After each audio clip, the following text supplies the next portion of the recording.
guys, I am Ashley Horsfall. I write for Getting Through Tough Times on HealthyPlace.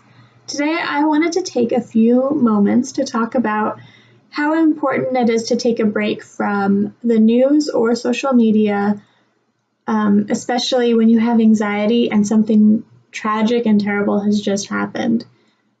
In the last few weeks, there have really been so many different news stories that have been terrible tragedies and just awful. And sometimes paying so much attention to these things can make you want to just hide under a rock and never come out. For me, with anxiety, that is definitely the case sometimes. It's already hard enough for me to not be terrified of the world, and now it seems as if there are so many more reasons to be afraid. And the truth is that it's just not a way that I can feasibly live. I can't be afraid all the time. I just can't take those steps back.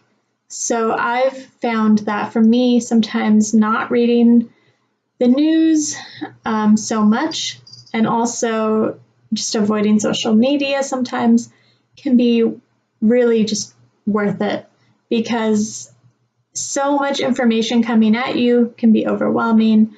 So many different opinions and emotions are running high, and there's just so much going on.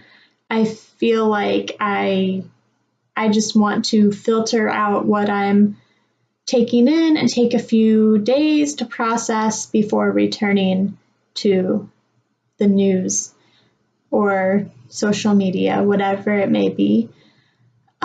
So right now there's so much information coming out about all these terrible things happening. Even in local news, it seems like it's just crime after terrible thing, and it's so much stress.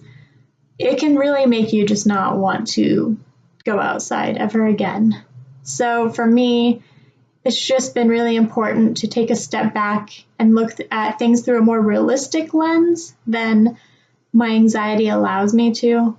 It's really easy for my brain to decide that certain fears are reasonable when they're actually unreasonable. And when I take the time to logic it out, I guess, it really helps me be more emotionally healthy. And I think that's something that a lot of people have to go through as well, just taking time to process it more thoroughly before engaging. And after that, I really do endorse going out and supporting your local community, doing anything that you can to help make the world a better place rather than contributing to the negativity out there. There are so many ways you can do that with time, money, empathy, emotional support. There are just so many ways that you can make the world better, and they don't all have to involve reading about these terrible, horrible things in the news. So I encourage everybody to take steps that they personally need to take. For some people, reading the news is fine and it's helpful and it allows them to understand better. But for a lot of people, it's just really hard and it induces a lot of anxiety. So now I want to hear from you guys. Do you think it's a good idea to take a step back from the news? Do you ever have to take a break from social media? Let me know what you think in the comments.